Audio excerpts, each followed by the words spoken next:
Bienvenue. Avec Opaline et Céleste, décryptez les mythes et les légendes. Partez à la rencontre des fantômes célèbres. Des histoires pour vous faire frissonner ou pour vous faire sourire. Des débats, des témoignages, des questionnements. Saupoudrés d'un soupçon de magie. Une chose est sûre, vous n'en ressortirez pas totalement indemne. Changez de point de vue, élargissez vos horizons pour adopter un autre regard.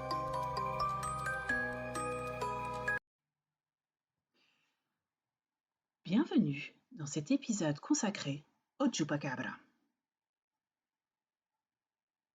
Cette créature, qu'on appelle, si l'on traduit, suceur de chèvre, est tout à fait mystérieuse. S'agit-il d'un nouveau cryptide, d'un animal pas encore découvert?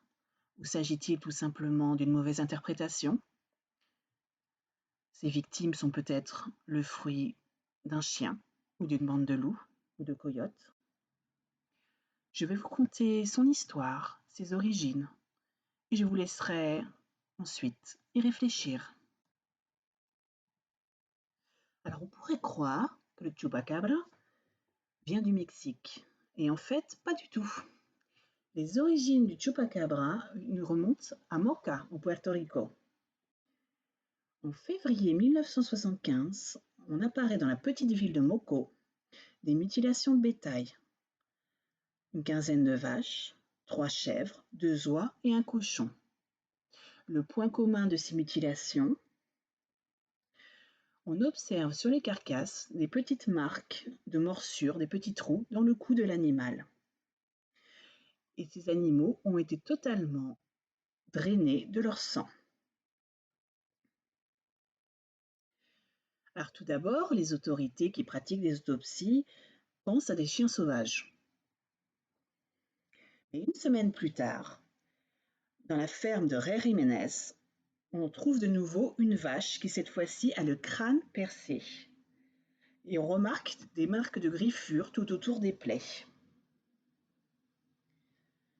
Une semaine de plus passe, donc là ça nous emmène vers le 15 mars 1975, et dans une autre ferme, 34 poulets sont tués.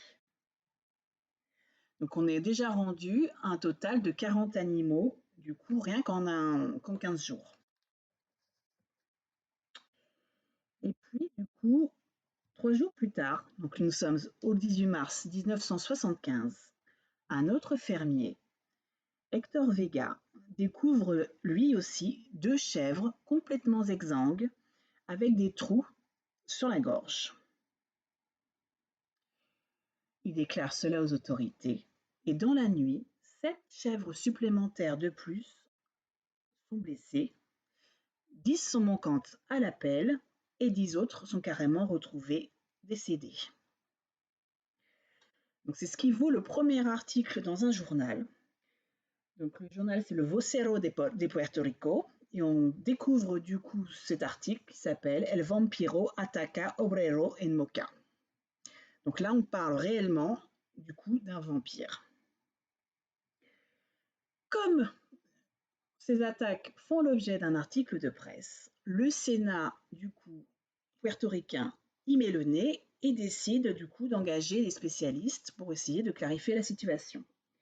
Donc là, on a le docteur Juan Rivero, qui est herpétologiste, qui arrive sur place. Alors lui, il soupçonne du coup, les herpétos sont les spécialistes des serpents, donc lui naturellement va soupçonner un boa local, donc le boa de Puerto Rico, comme étant l'auteur des faits. Et il se rend compte en fait que les blessures ne sont pas du tout compatibles, car ce boa-là est non venimeux, et il est beaucoup trop faible pour s'attaquer à des chèvres et encore moins à des vaches. Et en plus, ce sont des serpents qui ne boivent pas du tout le sang de leurs victimes. En fait, ce sont des animaux qui sont surtout étouffeurs et qui n'exsanguent pas leurs victimes. Donc pendant ce temps-là, du coup, il y a aussi d'autres spécialistes qui découvrent une nouvelle race de chauves-souris qui logerait dans une caverne assez proche finalement de Moco. Alors, on soupçonne évidemment les chauves-souris avec le côté vampire, mais on se rend compte que ces chauves-souris-là sont surtout du coup mangeuses de fruits et donc elles ne s'attaquent pas du tout à des proies vivantes. Donc là, on est rendu, le temps passe un petit peu et on n'a toujours pas d'explication sur le coup et on arrive du coup en juillet 1975 et là, tout d'un coup, le phénomène cesse complètement. C'est-à-dire qu'il n'y a plus de rapports de faits, il n'y a plus d'articles de presse, plus aucun fermier n'a de problème. Le problème a totalement disparu, il n'y a plus de décès, plus d'ablation dans le bétail, il y a vraiment, pouf, disparu. Alors on croit qu'effectivement l'histoire est terminée, mais que nenni. Le Chupacabra refait sa réapparition 20 ans plus tard, donc on est en mars 1995, et là du coup on va partir pour une nouvelle série. Et là du coup ça réapparaît dans une ville qui a une centaine de kilomètres de Moko, alors ça s'appelle Orocovis et Amarovis, du coup où on trouve là plusieurs animaux qui sont complètement du coup voilà, de ferme, qui sont mystérieusement tués. Donc on appelle un vétérinaire, donc c'est le vétérinaire Carlos Soto qui examine les 8 de ces animaux, du coup. Alors sachant qu'il y en a un peu près. Alors lui, il les autopsie une douzaine d'heures après le décès avéré. Alors déjà, il est très étonné parce qu'il ne trouve pas de signe du tout de raideur cadavérique, c'est-à-dire que le rigor mortis n'existe pas, les animaux sont encore bien souples. Et puis, effectivement, il constate que les meurtres ont été instantanés, ces animaux sont morts sur le coup. On observe là aussi deux petits trous de morsure sur le côté de la gorge et des trous très fins, donc comme vraiment très très fins, de la taille à peu près de la dimension d'une paille. Et certains trous remonteraient jusqu'au cerveau du coup de l'animal. Et à partir de là, c'est un petit peu que les choses s'accélèrent. On a une vague de plus de 1000 animaux qui sont tués, donc aussi bien des chiens que des poulets, que des lapins, mais également surtout des chèvres. Donc c'est à ce moment-là qu'un animateur de radio, qui est aussi comédien, Silverio Pérez, déclare avoir nommé le responsable de ces attaques El Chupacabra. Donc le Chupacabra, c'est le suceur de chèvres. Par contre, jusqu'à présent, personne n'avait jamais rien vu, on ne sait pas à quoi cette créature pouvait bien ressembler. Jusqu'à ce que Madeleine Talentino, qui habite, elle, la petite bourgade de Canovaras, du coup, soit témoin avec sa maman d'une créature voilà, qui passait devant chez elle. Donc, ce qu'elle nous dit de cette créature, attention, portrait du Chupacabra, il s'agirait d'un kangourou sans queue, mais qui marcherait sur les pattes arrière, comme un humain. Il aurait deux bras fixes, sur lesquels aurait une main constituée de 3 doigts. Il aurait également des pattes assez courtes et trapues, sur lesquelles se trouveraient 3, on va dire, orteils. Alors, on sait également qu'il aurait de grands yeux noirs larges qui lui permettraient sans doute d'avoir une vision périphérique très étendue, donc un peu sur le côté de la tête, qu'il n'a a priori pas d'oreilles, il n'a pas de nez, mais 2 petits trous qui lui servent à respirer, et qu'il serait muni, attention, d'épines dorsales, donc une genre de crête le long de la colonne vertébrale. Cette dame, du coup, interrogée par la presse, déclare « J'ai vu le diable ». Donc ça ne s'arrête pas là, puisque quelque temps après, donc la même famille, du coup, la famille Tolentino, fait une rencontre complémentaire avec cette créature, puisqu'effectivement, son mari et un ami à lui vont chercher quelque chose dans le garage, et ils trouvent cette créature dans leur garage. Donc s'ensuit une espèce de poursuite, de bagarre, de tout du bohu. Et du coup, ils réussissent à faire un dessin de cette créature. Donc c'est vraiment, on reprend les mêmes points qu'avait déclaré sa femme précédemment. Et voilà, ce témoignage-là permet vraiment de délier les langues au niveau du voisinage, au niveau de la région, puisqu'effectivement, c'est à partir de là qu'on va voir beaucoup de témoignages qui commencent à arriver. Les gens commencent à vouloir en parler, à partager ce qu'ils ont vu, ce qu'ils ont cru voir. Et c'est là qu'on arrive à faire un petit peu, on va dire, un portrait robot un peu plus complet. Donc là, je vous ai réalisé un genre de condensé des différents critères et caractéristiques qu'ont pu déclarer voilà, les différents témoins. Alors, il aurait comme je vous disais, des jambes assez courtes mais trapues. Il aurait de longues griffes, des yeux. Alors, certains parlent tout à l'heure yeux noirs. Là, on parle de yeux luisants qui peuvent éventuellement devenir rouges. Donc, à prendre avec des pincettes. Certains parlaient d'une odeur de soufre. On parle toujours effectivement d'une épine dorsale et d'une peau plutôt écailleuse. Et puis on va parler d'une créature qui ferait plutôt aux alentours d'1,50 m, 1,60 m en termes de taille. Voilà, et voilà, c'est à peu près tout ce qu'on dit. Et certains, curieusement, ajoutent un détail assez surprenant qui serait des ailes un peu de chauve-souris. Donc ça, c'est un peu, comme je vous disais, une somme de toutes les descriptions qu'on a pu trouver. Alors, si je peux me permettre un petit commentaire par rapport à ça, le détail des ailes de chauve-souris, je trouve ça un petit peu étonnant. Que le mari, du coup, et son ami qui s'en sont pris, enfin, qui se sont bagarrés avec un chupacabra dans leur garage, n'aient pas du tout eu le temps de voir que cette créature avait des ailes, parce que là, effectivement, la créature, s'il y avait eu bagarre, qu'elle était en danger, bah, je pense qu'elle se serait envolée pour s'enfuir. Donc c'est un petit peu, voilà, faut remettre un peu les choses en perspective à ce niveau-là. Donc c'est vrai que c'est un peu à l'encontre des témoignages qu'on peut avoir dans le garage. Alors, l'étape d'après, c'est en mars 1996, donc on est à un an après le retour du Chupacabra. Il y a un talk show Christina, qui est quand même très connu en Amérique latine, qui parle du Chupacabra, qui consacre une émission à ce sujet-là.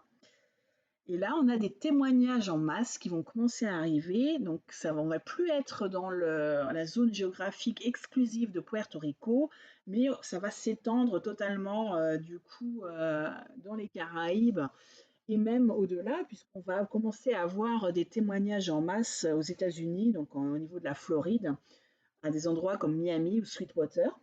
Et on va voir un mois plus tard une histoire qui va se passer à Mexico. Donc c'est là où on va vraiment toucher l'imaginaire du Chupacabra. Voilà, donc on a Patricia et Mario Mendes Alcastra qui ont du coup passé du temps à enquêter sur des lieux d'attaque célèbres près de chez eux. Donc c'est-à-dire qu'ils faisaient des planques toute la nuit. Et ils constataient, eux, qu'à chaque fois qu'effectivement ils allaient sur des lieux d'attaque, qu'ils posaient des pièges, qu'ils enquêtaient, ils tombaient toujours, eux, sur des chiens errants. Ils attrapaient à chaque fois. Donc eux, on commençait à dire qu'effectivement, pour eux, c'était plus une histoire de chiens errants, puisque systématiquement, sur chaque lieu d'attaque, ils arrivaient à attraper des chiens errants. Et pendant les 5 années suivantes, on a réellement une expansion du phénomène donc vers des pays comme le Brésil, le Chili, l'Argentine, le Nicaragua, mais aussi l'Espagne, effectivement, du coup, à travers l'intérêt suscité par ce talk show. Donc voilà, on a vraiment une expansion du phénomène Chupacabra sur toute l'Amérique latine et même jusqu'en Espagne.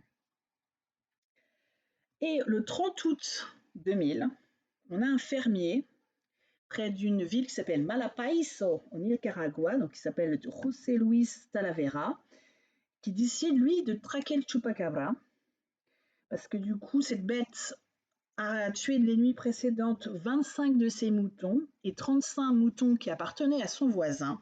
Donc il décide d'en avoir cure net. Donc voilà, il pose des pièges, il fait des planques armé de son fusil. Et cette nuit du 30 août, il tire et réussit à abattre le premier corps de Chupacabra. Donc évidemment, il contacte les autorités. Les autorités débarquent. On a fait venir un vétérinaire spécialisé du coup, dans les créatures. Et puis, voilà, il examine le corps, donc il réalise une autopsie. Alors lui, ce qu'il constate d'abord, c'est que que cette créature a des trous d'orbite très très larges, plus larges que celles d'un loup ou d'un coyote.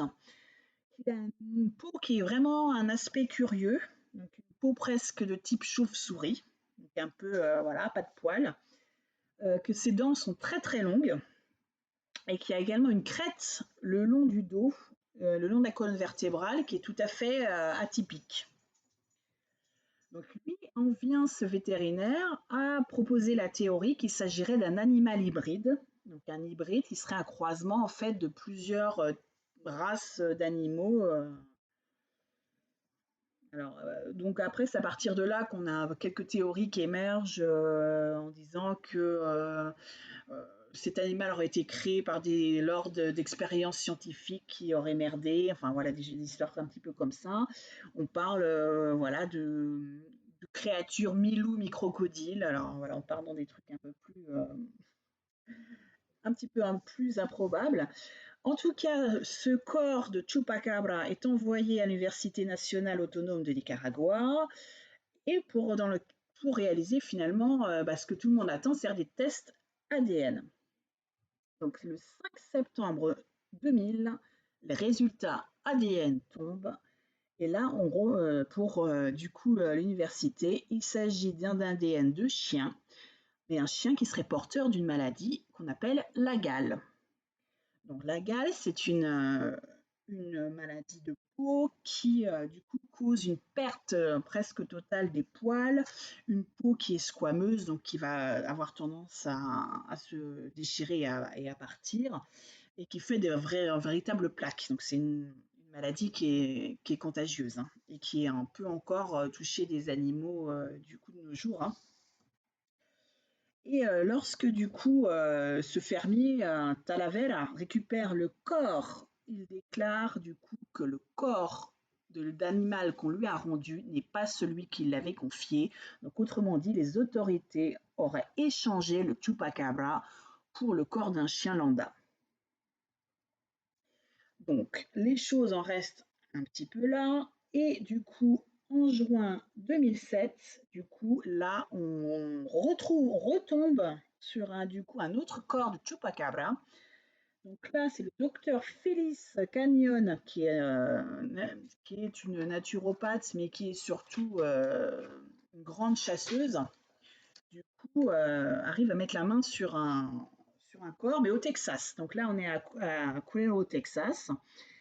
Donc elle, déjà en voiture, quelques jours avant, voit dans les phares de sa voiture une silhouette canine avec une peau grise bleuâtre qui, du coup, traverse la route comme ça sans la voir. Donc par la suite, elle découvre des poulets égorgés et totalement exsangues. Donc il y a une période là de plusieurs jours effectivement d'attaque.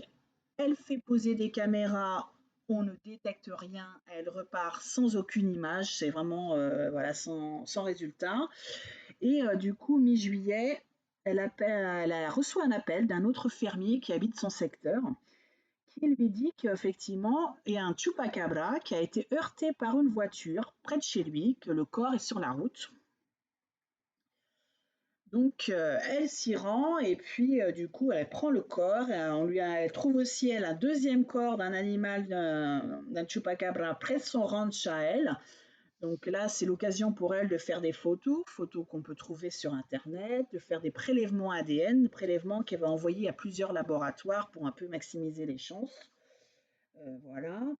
Euh, Selon elle, donc selon le docteur Phyllis Cannon, les résultats du coup des tests ADN reviennent pour dire que la créature n'appartient à aucune espèce répertoriée du coup dans leurs locaux. Ce qui base effectivement sur des profils génétiques qu'ils ont déjà enregistrés et que pour eux, clairement, ils n'ont aucun profil ADN ressemblant dans leur base de données.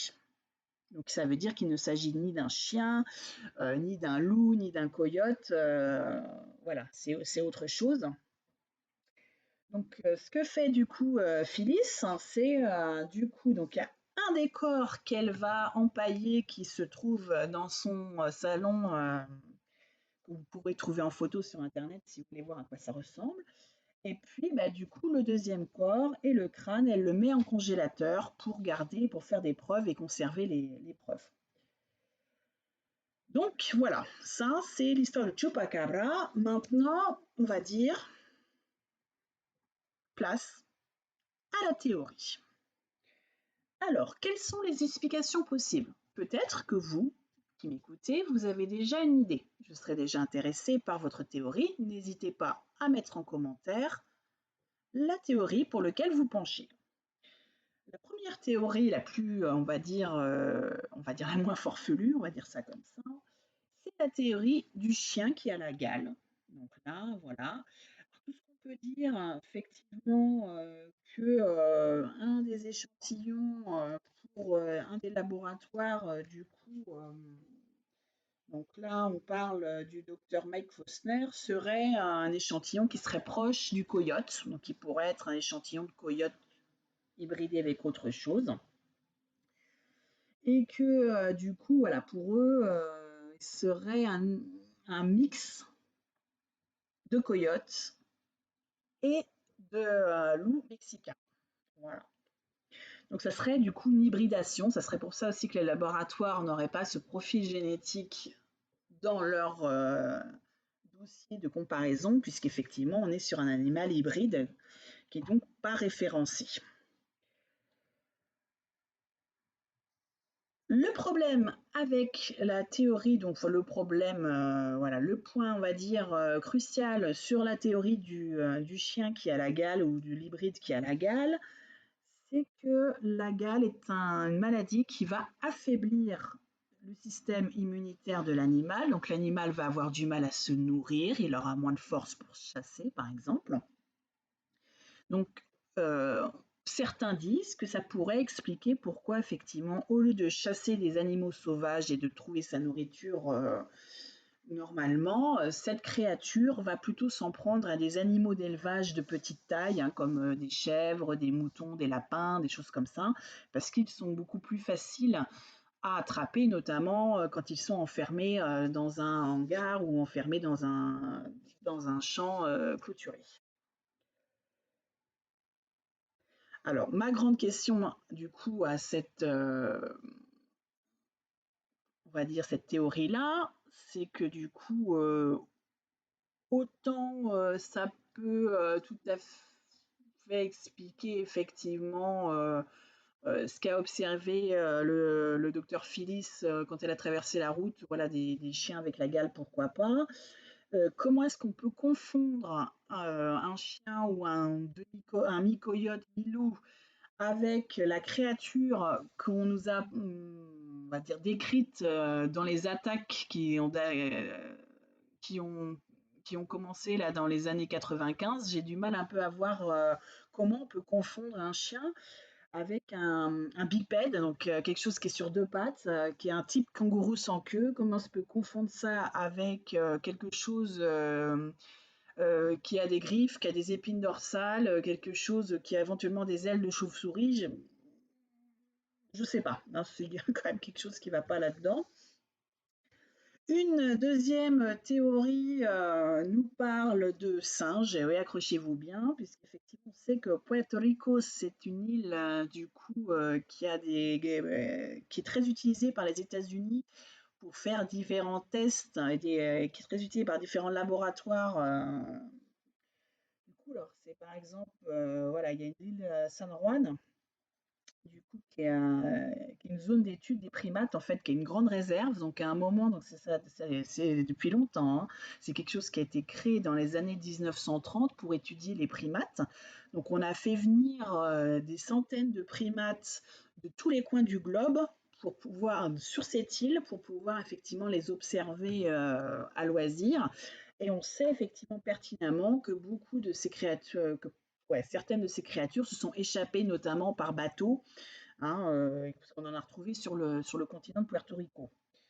Donc c'est effectivement des théories, on va dire, ça serait une attaque de singes. Alors, bon, du coup, à ça, le zoologiste Edwin Velasquez, du coup, qui est spécialiste en singes, peut admettre effectivement que l'hypothèse singe, on va dire, pourrait correspondre au niveau de la marche bipède donc, qui ont observé les témoins. Par contre, effectivement, le côté sucer le sang, le côté s'en prendre à une vache, ça me semble voilà, un petit peu farfelu. La troisième théorie possible, c'est la théorie des créatures, d'une nouvelle créature non découverte, d'une nouvelle espèce. On sait de temps en temps, effectivement, on découvre des nouvelles espèces ou des nouvelles sous-espèces. C'est une théorie qui est intéressante, bien sûr, mais qui correspond pas trop, on va dire, à l'aspect effectivement de l'affaire, puisque les descriptions, du coup, bizarrement, la description de la créature a changé au cours des années. Je ne sais pas si vous vous souvenez du coup de la description qu'on est faite dans les attaques très tôt. Le truc qu'on en fait maintenant, ça a tellement varié que depuis que du coup l'histoire a été internationale et qu'il y a eu une vraie expansion du Chupacabra, euh, on observe par exemple que la créature, depuis les années 2000, n'a plus du tout de marche bipède, elle est complètement toujours à quatre pattes. Il n'y a plus d'épines dorsales, on n'a plus les histoires d'ailes de chauve-souris, on n'a plus les histoires de doigts, de longues griffes. Enfin, voilà, c'est me semble un petit peu mal barré. Alors,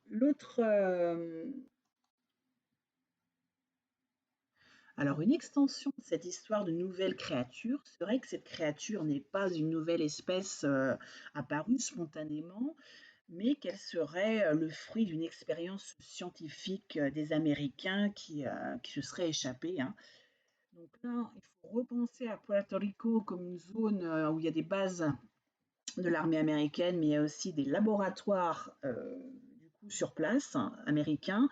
Donc, il ne faut pas oublier que c'est là qu'on a créé et testé la pilule dans les années 50, le napalm dans les années 60, l'agent orange dans les années 70. Donc, il y a une longue histoire effectivement de présence américaine de l'armée et de scientifiques qui créent et testent des choses sur place. Donc, voilà, certains disent qu'effectivement, il pourrait s'agir d'une expérience d'hybridation entre plusieurs animaux pour le compte de l'armée. Voilà. Donc, je vous laisse un petit peu. Voilà, est-ce que c'est vrai, est-ce que c'est pas vrai? Alors, dans le livre Tracking the Chupacabra, qui est un livre de Benjamin Radford, lui va nous parler d'un épisode de capture au Chili, donc tout près d'une base américaine au Chili. Euh, les militaires auraient mis la main sur une famille de chupacabras, donc un mâle, une femelle, mais un petit, qui du coup vivrait au nord de Camana, donc du coup dans une grotte. Ils auraient mis la main du coup sur cette famille de chupacabras et que ces créatures auraient été emmenées par la NSA, la NASA, on ne sait pas pourquoi, hein, du coup voilà, pour faire des expériences dessus. Donc ça c'est un petit aparté. Donc voilà, est-ce que la piste effectivement expérience expérimentale, est-ce que voilà, qu'est-ce que vous en dites? Vous me direz ça. Je laisse chacun libre de juger des choses. Donc j'espère que cette présentation du coup du Chupacabra, un peu de cette origine du mythe vous a plu. Si vous voulez en savoir plus ou revoir des petites choses du coup concernant le Chupacabra, vous pouvez revoir l'épisode d'X-Files qui est dans la quatrième saison qui est consacré au Chupacabra, qui s'appelle El Mondo Gira, je pense bien. Vous pouvez regarder aussi dans la série Supernatural, donc Supernatural pour les Français, l'épisode El Chupacabra, qui est l'épisode, il me semble, 8 de la saison 8. Donc, si vous voulez revoir Sam et Dean Winchester affronter Chupacabra. Vous pouvez aussi voir Josh Gates dans Destination Truth. Donc, dans son émission, il a consacré un épisode au Chupacabra, donc avec une enquête et tout ça. Il y a aussi Monster Quest. Voilà, il y a plusieurs émissions comme ça qui ont cherché, que vous pouvez trouver sur YouTube par exemple, hein, qui ont cherché à éclaircir le mythe du Chupacabra. Et si vous voulez du coup lire des choses, on va dire, pas trop farfelues, plus un travail de recherche, je peux vous conseiller 3 livres. Donc il y a le fameux livre de Benjamin Radford, Tracking le Chupacabra. Il y a aussi El Chupacabra, When the Legend Meets the Truth, qui est un livre du coup de M.A. Warren, donc qui est assez documenté, qui parle de témoignages, qui est vraiment sous l'angle là de la recherche purement du mythe.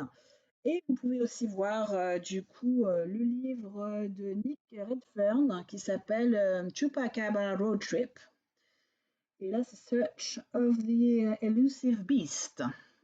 Donc voilà, ce sont 3 livres que vous pouvez trouver par exemple sur Momox ou des choses comme ça qui traitent vraiment de Chupacabra, mais plus sur l'aspect recherche factuelle que sur l'aspect, on va dire, fictionnel.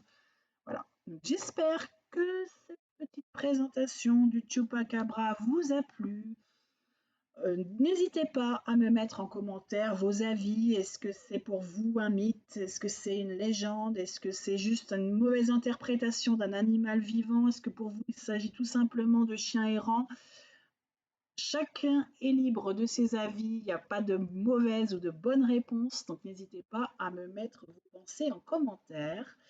J'espère que vous avez passé un bon moment et je vous dis à la prochaine fois.